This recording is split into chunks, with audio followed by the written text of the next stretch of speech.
Commander Lyra Varoth stood at the observation deck window and looked out at the stars with worry in her heart, and her pointed ears moved slightly at every small sound in the quiet space station, and her long silver hair hung down her back in many braids that showed she had served the Galactic Council for hundreds of years, but today those braids felt heavy with fear, and behind her lay Ember the dragon, whose scales shimmered between red and gold colors, and each time he breathed small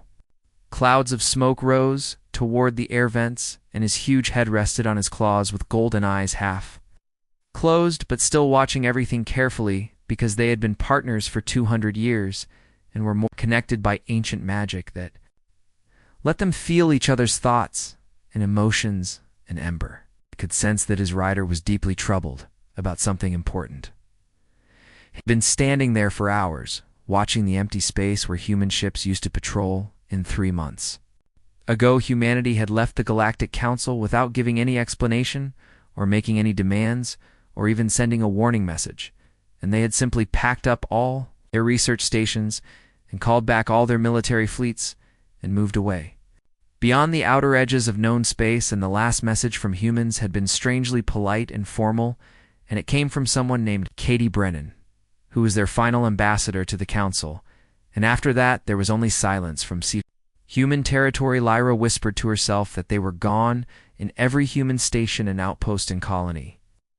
had been abandoned, and the humans had just left without telling anyone why. And Ember lifted his massive head, and his voice spoke directly into her mind through their connection, asking if she feared what might come next. And Lyra turned to face her dragon companion, and Ember could see the warrior instinct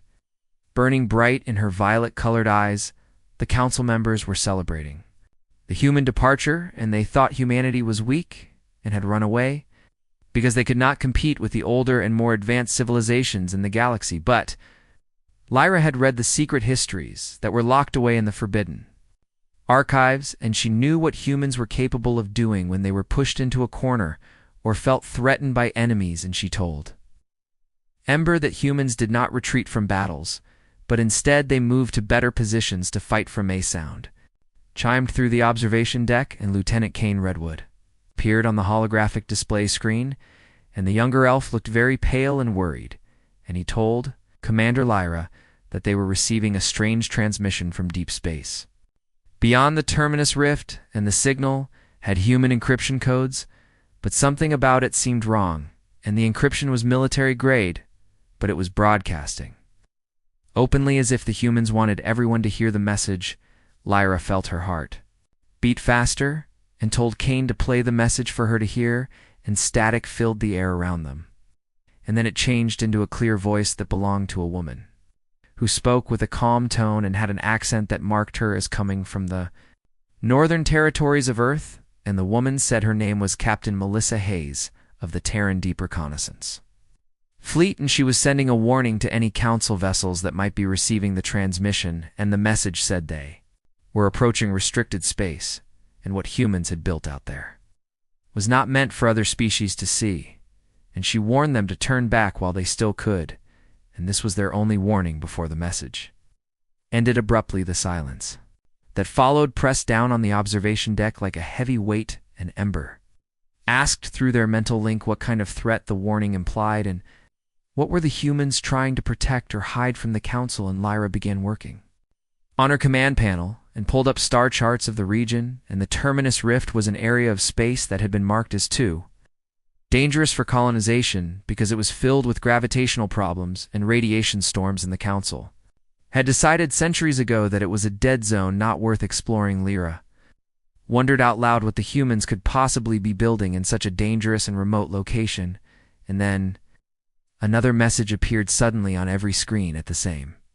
time, and this message was only text with no voice, and it was addressed to the entire Galactic Council.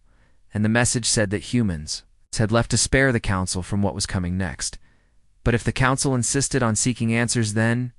they should know that the universe was darker than they had ever imagined, and the things that humans found beyond the rim were ancient and hungry and waiting, and humanity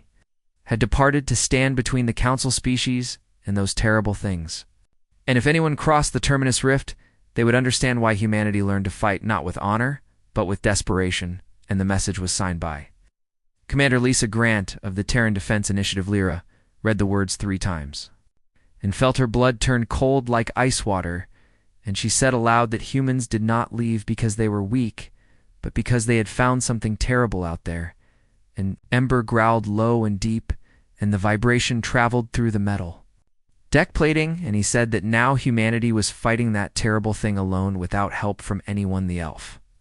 Commander straightened her posture as her decision became clear in her mind, and she told Kane to prepare the ship because they were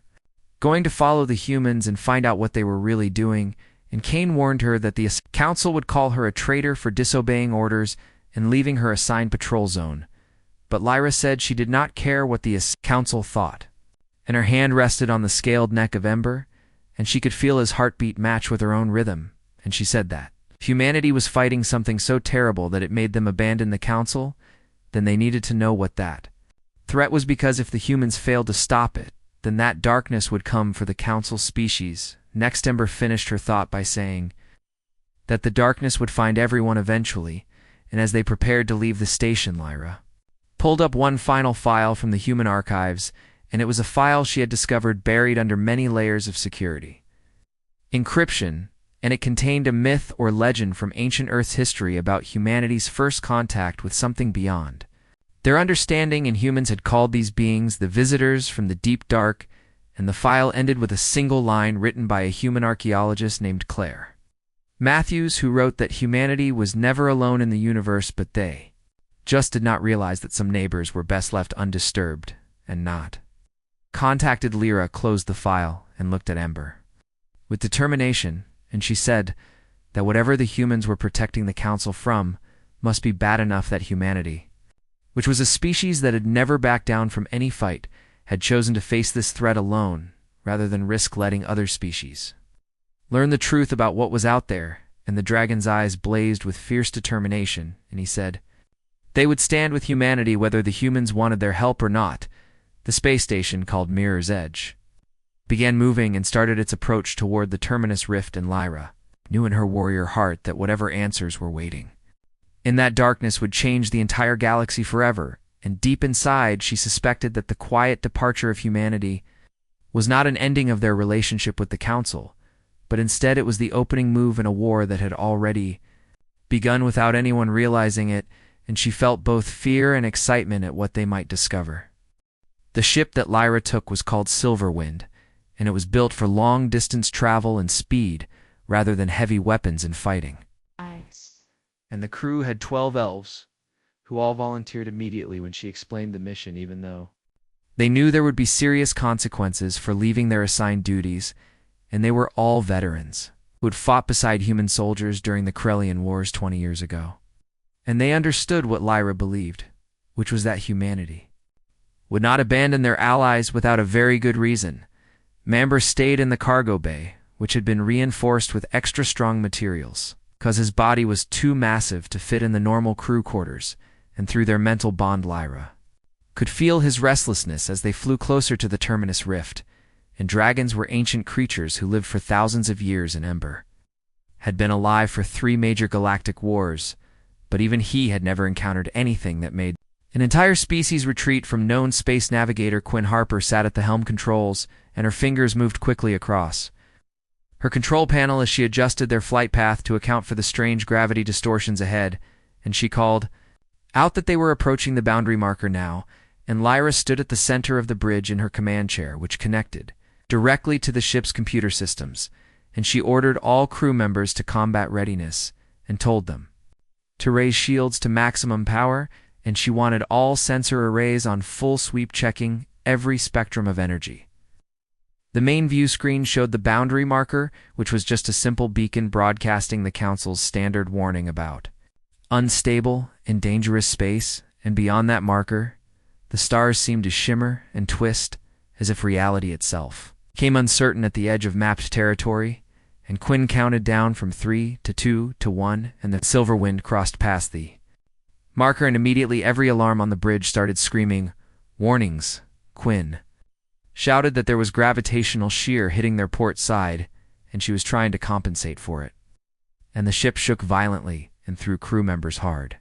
against their safety restraints, and Lyra gripped her armrests tightly as she felt Ember roar with anger. The sound echoed through the hull of the ship, and Lyra commanded everyone to hold steady, and she called to engineering and told Chief Engineer Marcus Flynn that she needed more power to the stabilizers right out. Well, Marcus replied over the communication system that he was giving her everything the engines had, but this space was wrong and the laws of physics seemed to be arguing with themselves out here, and gradually the violent shaking decreased, and the silver wind emerged into an area of relative calm, and what they saw waiting for them made every crew member fall completely silent with shock and auth terminus rift. Stretched before them like a wound cut into space itself, and instead of normal stars they saw structures that were massive and had geometric shapes that did not follow any conventional design that they recognized, and some were shaped like pyramids, and others were spherical, but all of them shared one disturbing characteristic,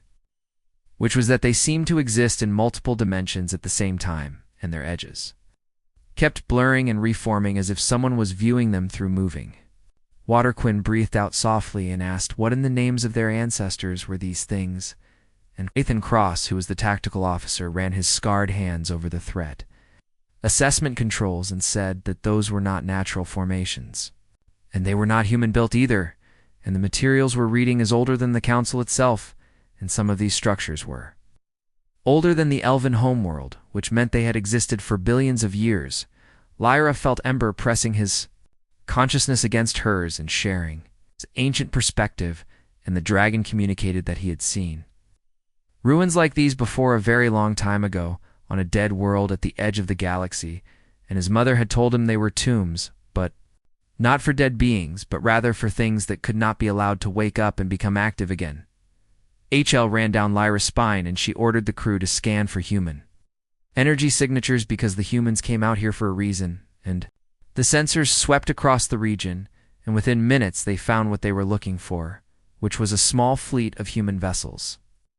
arranged in a defensive formation around one of the larger structures, and unlike the graceful designs of council ships, these human vessels were brutal-looking and efficient with dark hulls that bristled with many weapons, and their configurations suggested they had been built specifically for operating in this strange environment. Communications officer, Ivy Stevens, reported that they were being hailed by the human fleet, and it was Captain Hayes sending another message, and Lyra told her to put the transmission through to the main screen, and the view screen flickered and then showed a woman's face. And Captain Melissa Hayes looked to be in her late 30s by human aging standards, and she had sharp features and very short dark hair and eyes that showed the weight of too many sleepless nights. And behind her, Lyra could see a bridge designed for warfare with minimal lighting, and crew members wearing combat armor and weapons kept within easy reach of everyone. Captain Hayes said, "Commander." Lyra's name and her tone was neither friendly nor hostile, and she said she was told that Lyra might be stubborn enough to follow them here, and she asked if there was any chance she could convince Lyra to turn around and go back. But Lyra replied firmly that the captain could not convince her to leave, and they had been allies for too long to let humans face whatever this was alone, and she asked what those structures really were. Hayes' expression became darker, and she glanced at someone off-screen that Lyra could not see, and then looked back and said that Lyra really wanted to know the truth, and that was fine, but once she told her, there would be no going back to comfortable ignorance, and Lyra said they were prepared for whatever truth Hayes wanted to share. Hayes said no, they were not prepared because nobody could be ready for this truth, and she leaned forward, and Lyra could see exhaustion carved into every line of her face, and Hayes explained that 2 years ago one of their deep space survey teams found the first structure, and they thought it was an amazing archaeological discovery and proof of an ancient civilization, and they were very excited about studying it. And then Hayes laughed, but it was a hollow sound without real humor, and she said they started studying the structure and excavating inside it, and that was when they woke something up that should have stayed asleep on the view screen. Hayes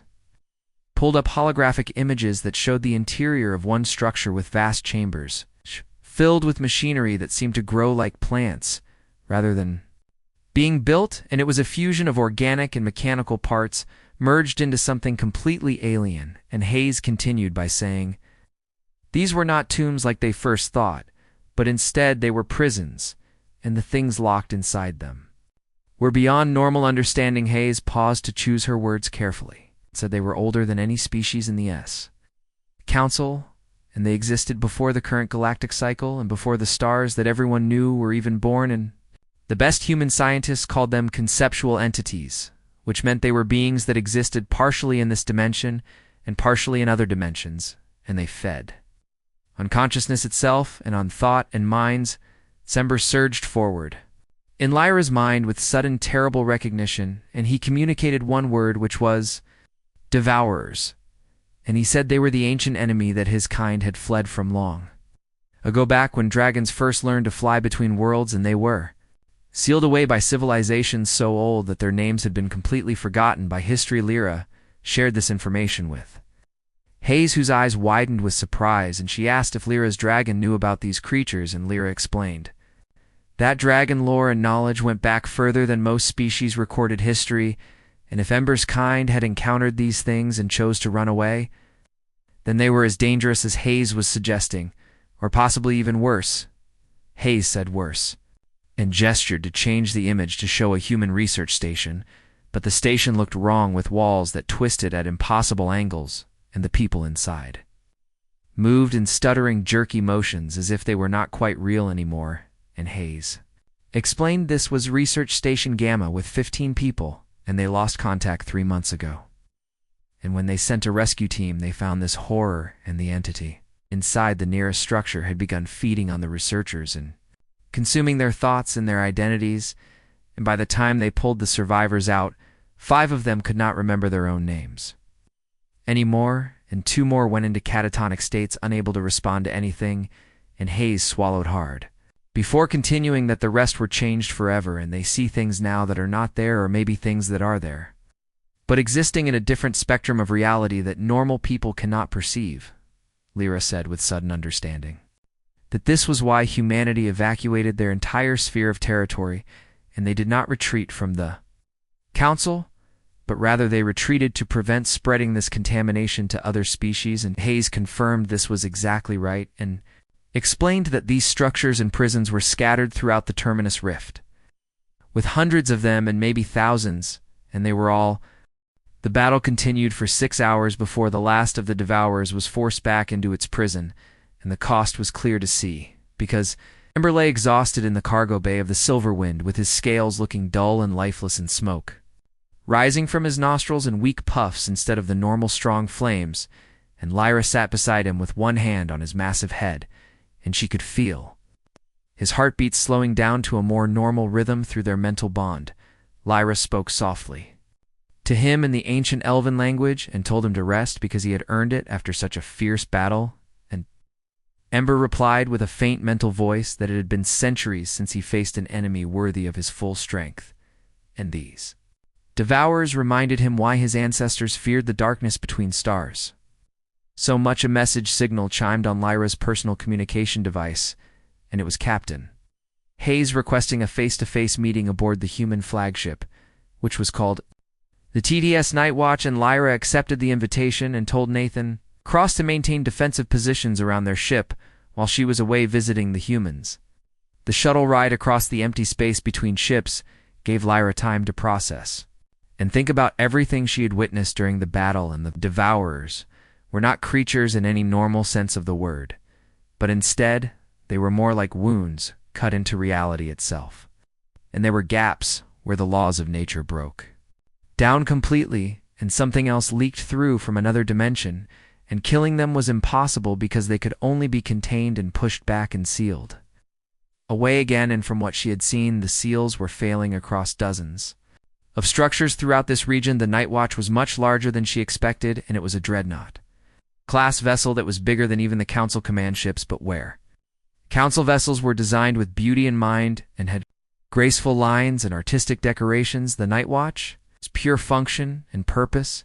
and every surface was covered with armor plating, and every corridor had blast doors, and every section could be sealed off independently if needed.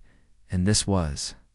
clearly a ship built by people who expected to lose parts of it during battle, but Keep fighting anyway, Captain. Hayes met her in the docking bay and she was accompanied by 2 guards. Wearing powered armor suits and up close, Hayes looked even more exhausted than she had on the view screen, and her uniform was wrinkled, and Lyra noticed her hands shook slightly, which was a sign of neural fatigue from being exposed too long to the Devourer's psychic presence. Hayes thanked Lyra for the assistance and said that without her dragon's fire they would have lost containment on Structure 7, and Lyra replied that she should thank Hayes and humanity for fighting this war alone and protecting the galaxy, and if what Hayes told her was true, then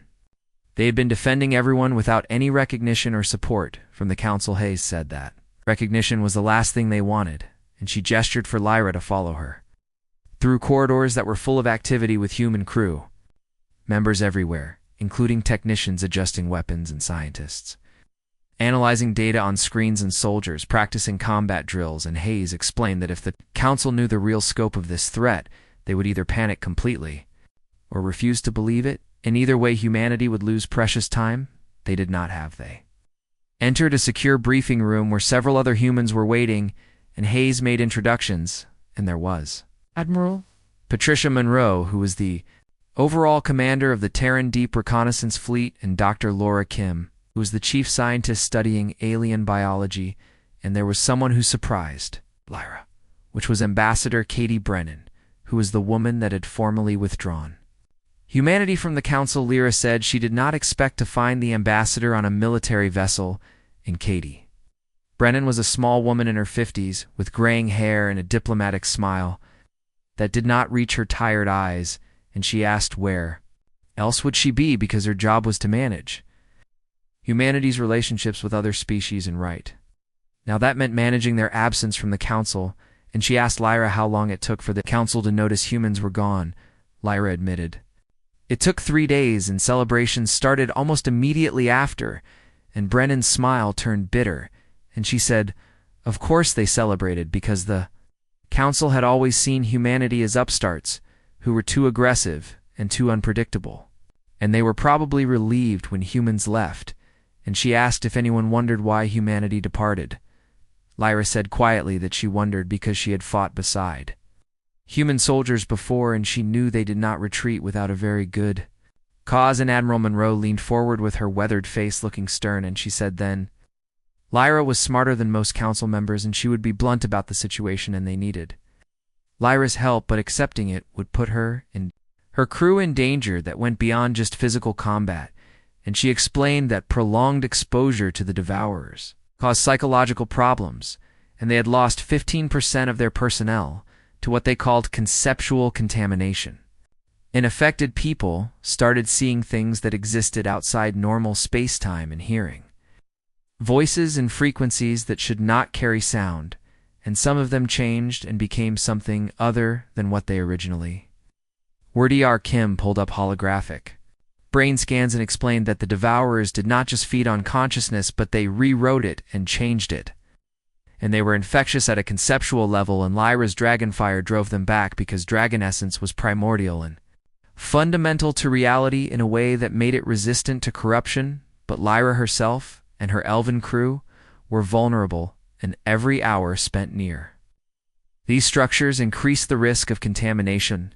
Lyra felt fear form, cold in her stomach, and asked how long until she would be compromised, and Dr. Kim said it was unknown because species responded differently, and some humans lasted months while others broke down mentally in just days, and elves had not been tested yet. And her expression showed sympathy as she said, if Lyra stayed, she was gambling with her sanity and her soul. Lyra demanded to know why they were telling her this, and why not just accept the help and keep her ignorant of the risks. And it was Katie Brennan who answered by saying that was not what real allies did, and humanity had made mistakes before and been arrogant and reckless and sometimes cruel, but they had learned from those mistakes, and if Lyra was going to stand with them, she deserved to know the real cost of that choice. Captain Hayes added that they were not asking Lyra to stay, and instead they were giving her the choice to leave with her honor intact, and she could tell the Council that humans were handling a dangerous situation and request that the Council establish a quarantine zone around this area, and they would probably agree. just to stay away from humans, and Lyra could go home, and no one would think less of her for leaving Lyra. Stood silent for a long moment and felt Ember's consciousness brush against hers. Even across the distance between ships and the dragons, thoughts were clear. No. And he said this was the fight they were born for, and it was the test of their bond and their purpose. Lyra finally spoke and said that her dragon wanted to stay, and she agreed with him completely, but she needed something in return from the humans, and Admiral Monroe told her to name her price. And Lyra said she wanted full disclosure of everything, which meant every piece of research, and every encounter log, and every theory about these devourers, and if they were risking their sanity, they deserved to do it with complete information. The humans looked at each other, and Dr. Kim nodded in agreement, but warned that some of what Lyra would learn was not easy knowledge to carry, and Lyra replied that neither was knowing the galaxy might be. It's devoured by ancient nightmares, and she told them to show her everything. For the next 4 hours they shared all their knowledge, and Lyra learned that the structures were scattered not just in the Terminus Rift, but throughout the entire galaxy, in dark spaces between stars, and hidden in nebulae, and buried in dead worlds, and the Council's own territory contained at least 12 known structures, though humanity had quietly sealed those with automated monitoring systems, and no one knew about it. The Devourers had been imprisoned by a civilization called the Architects, who existed over 4 billion years ago, and the Architects were so advanced they could manipulate the fundamental forces of reality itself, but even they could not destroy the Devourers, and could only contain them in these prison structures. The seals were failing now because the Architects' technology was breaking down after billions of years, and in another few centuries, or possibly less, the prisons would fail completely, and the Devourers would emerge all at once across the galaxy. And when that happened, no military force in known space could stop them, and they would spread like a plague, consuming consciousness, and turning entire worlds into blank, empty spaces where thought itself could not exist anymore. Humanity's solution was terrifyingly ambitious because they were trying to reverse engineer the Architects' technology to create new seals that were stronger and could last another billion years, but they were racing against time, and every failed experiment risked releasing more Devourers into the galaxy. Admiral Monroe pulled up a timeline filled with research goals and explained they were 6 years into a 10-year plan, and if they succeeded, the journey back to Council space took 12 days, and with each hour that passed, Lyra watched her crew more carefully because the psychological effects that Dr. Kim warned about were starting to show, and Navigator Quinn Harper had begun flinching at shadows that were not really there, and Nathan Cross admitted he sometimes heard whispers in the sound of the engines, and even Lyra herself had moments where the stars outside seemed to arrange themselves into patterns that hurt her eyes too. Look at directly, but Ember remained strong because his ancient mind was protected against the Explorer's lingering influence, and the dragon spent the journey in deep meditation in the cargo bay, and he was preparing his testimony and also purging any traces of contamination from Lyra's consciousness through their mental bond, and it was a very personal process, like having her thoughts carefully cleaned and organized, and it left her exhausted but with a clear mind afterward. Explained during one meditation session that the Devourers were trying to rewrite existence from the inside out, and they were hunger that had learned how to think, and they were absence that had learned how to move, and his kind survived them long ago by refusing to let their wrongness take root in dragon minds, and Lyra had to do the same thing, or risk losing her self-counsel. Central Station appeared on their view screen looking like a monument to galactic civilization, and it was a massive ring-shaped world orbiting a binary star system, and it was home to representatives from 83 different species, and its gleaming towers and biodomes represented thousands of years of cooperation between races. And as the silver wind approached, Lyra felt the weight of what she was about to attempt pressing down on Hershey. Was going to tell these comfortable and powerful beings that their reality was built on top of a nightmare that was waiting to wake up and destroy everything. The stations traffic control sent them a message immediately asking them to state their business because they were not scheduled to arrive. And Lyra responded formally that Commander Lyra Verith was requesting an emergency session with the full council, and she invoked the right of dragon testimony under Protocol Ancient 7 there. was a very long pause, and Protocol Ancient 7 had not been used in over 600 years, and finally the controller acknowledged the request and said they were granted. Docking clearance and a council escort would meet them when they arrived. The escort was a full security team led by High Arbiter Kellen Dross, who was a Talvarian whose skin was made of crystal that reflected the station lights in rainbow patterns. And his species were known for following laws very strictly, and his expression showed he was deeply unhappy about this disruption to normal procedures. Dross spoke coldly to Lyra. She came down the boarding ramp and said that the last time Protocol Ancient 7 was invoked, it nearly started a war, and he hoped she had a very good reason for using it now, and Lyra replied that the survival of galactic civilization was at stake, and asked if that was sufficient. Reason Dross flickered with irritation, and said the council would meet in 4 hours and her dragon would be allowed to speak as was his right under the ancient laws, but she should know that if the testimony proved to be unimportant, she would face charges of disruption and false alarm, and violating her authority, and he asked if she understood the consequences. Lyra said she understood completely, and behind her the cargo bay doors opened, and Ember emerged and stretched his wings, which made the assembled security forces gasp in surprise and step back, because dragons rarely came to council. Central, and seeing one up close was enough to make even trained warriors feel fear. Ember commanded them in a voice that resonated both physically and mentally to lead them to the chamber. Because they had truths that could not wait any longer, the council chamber was a magnificent space shaped like a dome where representatives sat in rings that went up toward the high ceiling. And at the center was the speaking circle where testimony was given, and above everything hung the Lantern of Unity, which was a crystal artifact that people said could reveal lies, though Lyra suspected it was more symbolic than actually functional. As Lyra and Ember entered, the assembled representatives erupted in whispers, and species from across the galaxy stared at them, including the insect-like Krellians and the water-dwelling Maradi in their special suits, and the very tall Gorvanese, and dozens of other races, and at the highest ring sat the Council of Elders, which was 7 individuals who represented the founding species of the Niha, Council High Elder Marana, who was an elf-like Lyra, but ancient beyond measure, called the session to order by striking her ceremonial staff, and she announced this emergency session was being held under Protocol Ancient 7 and Commander Lyra Vareth and the Dragon. Ember were recognized to speak their testimony. Ember stepped into the speaking circle, and his massive form made even the largest council members look small, and when he spoke, his voice carried a weight that made the air feel heavier,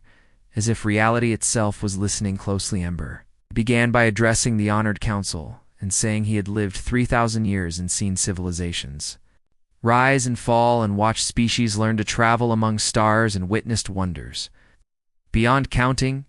but he had also seen the darkness that came before everything else, and the hunger that waited in spaces between worlds, and he declared that the Devourers had returned. The chamber exploded in noise as representatives shouted questions and accusations and demands for explanation, and High Elder Marana struck her staff many times, calling for order, and Quiet Counselor Vex, who was a Gorvanese general, shouted that the Devourers were just myths and ancient stories told to frighten children and nothing more. Ember replied with power in his voice that they were history, not myth, and his ancestors fled from them 4 billion years ago when the galaxy was young, and a species called the Architects sealed them in prisons scattered across the void. And for a very long time those seals held strong, but now they were failing and breaking down, and the humans discovered this truth 2 years ago. Counselor Tara Singh, who was a diplomatic representative from the Talvarian Empire, said with contempt in her voice that these were the same humans who withdrew from the council with vague excuses about pursuing independent goals. And now they sent a dragon with stories of ancient evils and asked how convenient that timing was. Lyra stepped forward and asked for permission to address the council, and High Elder Marana nodded and said she could speak, and Lyra said clearly that the humans did not send them, but instead she and Ember followed the humans against their wishes. And what they found in the Terminus Rift was terrifying, and she activated her data crystal to project holographic images above the speaking circle showing the structures where devourers were imprisoned, and she explained they witnessed one prison break containment and fought the entities that emerged. But she feared the images were corrupted and kept glitching and blurring and sometimes showing only static, and the council members made skeptical sounds. Counselor Singh observed that it was convenient how the evidence had degraded and said it was almost as if the evidence never existed in the first place. Lyra explained desperately that the devourers resisted being documented because they existed partially outside normal reality, and physical evidence broke down when removed from proximity to their prisons. Counselor Vex suggested another explanation, which was that the evidence was made up and poorly fabricated. Denver roared, and the sound shook the entire chamber and cut through all the arguing, and he demanded to know if they dared accuse him of lying, and he declared he was Ember's son of Ashkale and grandson of Flameheart and descendant of the first flight, and his kind had been truth-bearers since before their species mastered fire, and he had seen the devourers with his own eyes and felt their hunger scrape against his mind and burn them with primordial flame to drive them back into darkness. And he asked how they could sit in their comfortable chamber, having never faced a day of true danger, and call him a Lyartha. Lantern of Unity above began to glow brightly in response to the dragon's complete sincerity, but even as it did, Lyra saw skepticism on many faces because they did not want to believe, and accepting this truth meant accepting that their entire civilization was built on borrowed time, and their safety was just an illusion. High Elder Marana looked troubled and said that dragon testimony was noted and carried weight under their laws, but they had to understand that what Ember described would require massive changes, including moving resources and possibly putting military forces in the outer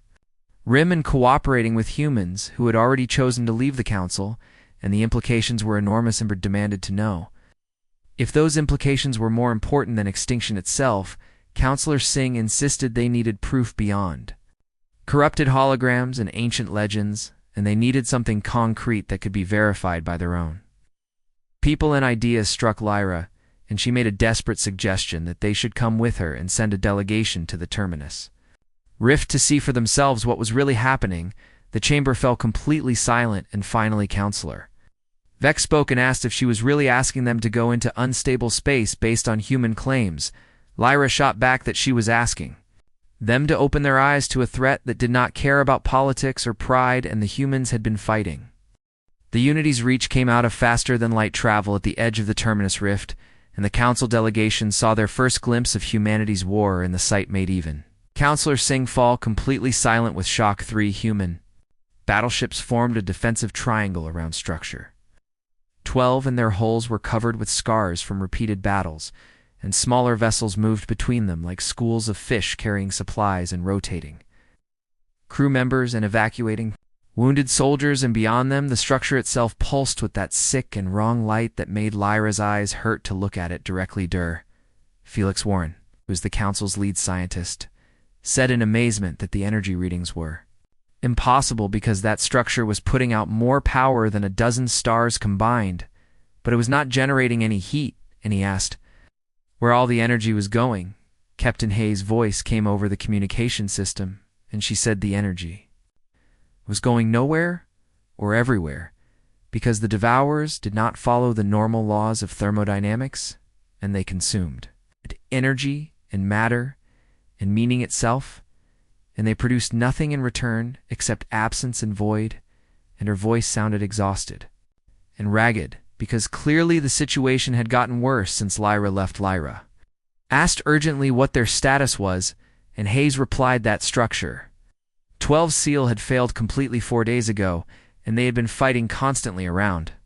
the clock to prevent a full emergence, and they had lost 2 ships and over 300 personnel in the fighting. And there was a pause before she added that they could really use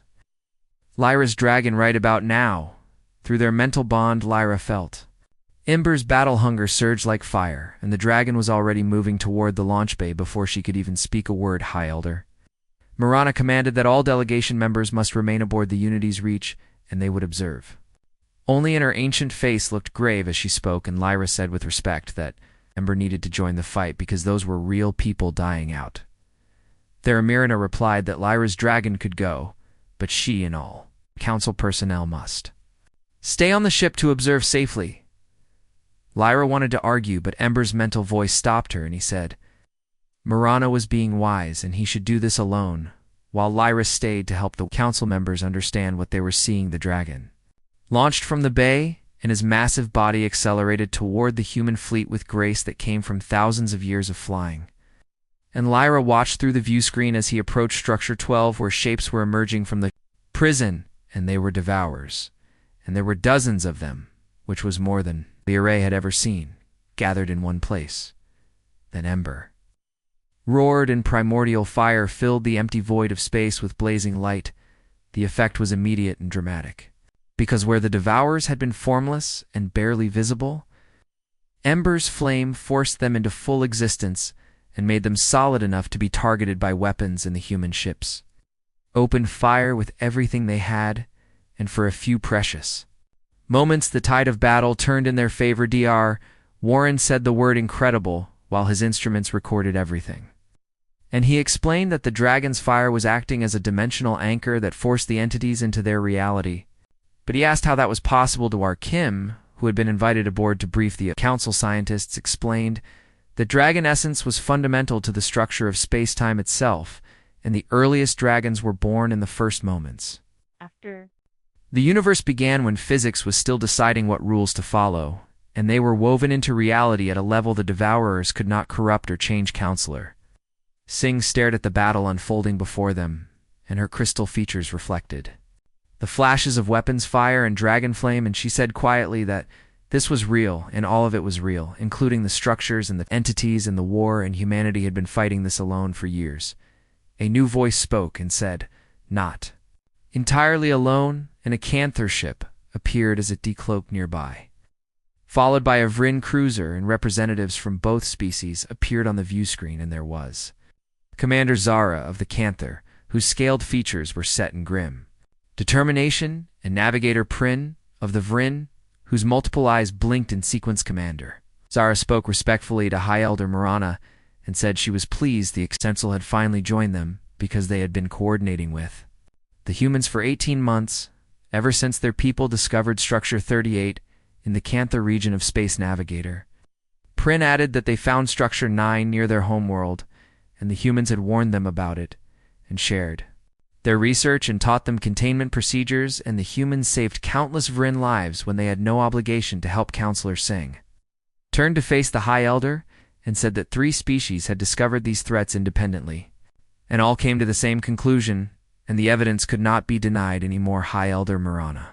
said quietly that she never doubted something was happening here, but she doubted whether bringing the full council into this war was wise, and she told them to look at that battle, because humanity and the Canther and the Vryn were fighting with everything they had, and they were barely holding the defensive line, and she asked them to imagine panic spreading across all council worlds and the chaos as species rushed to defend their own territories,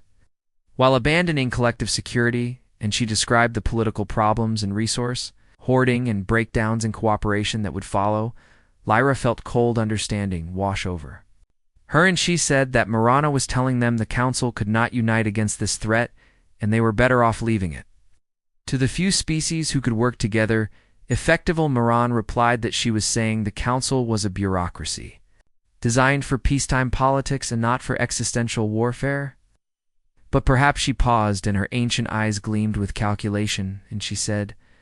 perhaps they did not need the full council, but just the parts that mattered most. She activated a secure communication channel, and suddenly several other faces appeared on smaller screens around the room, and they were species leaders and military commanders and heads of various council factions, and Lyra recognized Admiral Patricia Monroe among them, and realized this meeting had been planned in advance. Lyra said with wonder that Marana had been coordinating with the humans all along, and Marana smiled slightly and said not all of them had dismissed humanity's warnings, and some of them had been quietly supporting this war for over a year, but they needed proof that could break through the council's denial, and they needed a messenger the council could not ignore, and Lyra and her dragon had provided both of those things on The main view screen, the battle reached its peak moment, and Ember's flames had driven most of the Devourers back into structure. 12 Inhuman engineers were deploying some kind of device, which was a temporary seal based on architect technology. And slowly and painfully, the structure's light dimmed as the entities within were forced back into dormancy. Once more, Captain Hayes reported with clear relief in her voice that the seal was holding in structure. 12 was contained for now at least. The council scientists immediately started asking Hayes many questions about the sealing technology and the structure's composition and the nature of the Devourers, and to Lyra's surprise, Hayes answered everything openly and shared data that humanity had paid for with blood and sacrifice. When Counselor Singh questioned why Hayes was being so open with information, Hayes explained that they needed all the help they could get. And pride and secrecy had no place in a war for survival, and if sharing their research could save one more ship or one more crew, then it was worth doing over. The next several hours, an emergency coalition formed aboard the Unity's Reach. As species leaders pledged resources, including ships and personnel and research funding, and all of it was done quietly outside official council channels. And it was like bureaucracy turned into guerrilla warfare, using the council's own complexity to hide a massive military and scientific operation in plain sight. Admiral Monroe proposed establishing a joint command structure and holographic fleet displays appeared above the conference table, and she explained that human ships were excellent at direct combat and containment, while Canther vessels had superior sensors for detecting structural weaknesses, and Vryn cruisers could maintain their stations for months without needing resupply. And now, with elven support and dragonfire, she looked at Lyra and said they might actually be able to get ahead of this threat. Dr. Kim pulled up research timelines and said that with combined scientific resources, they could speed up seal development by at least 30%, and that could buy them the time they needed to create permanent solutions to the failing prisons. Commander Zara pointed out that they needed more dragons because one dragon, even one as powerful as Ember, could not be everywhere at once, and she asked if there were others who would join this fight. Lyra's heart felt heavy because the dragon clans were isolationist by nature, and Ember was unusual in his willingness to work with other species, and convincing others would be very difficult, but she felt Ember's consciousness touch hers from across the distance, and suddenly she understood what he was thinking, and she said that Ember knew how to convince them because the dragon clans remembered the ancient war, even if most preferred to forget about it, and if one of their own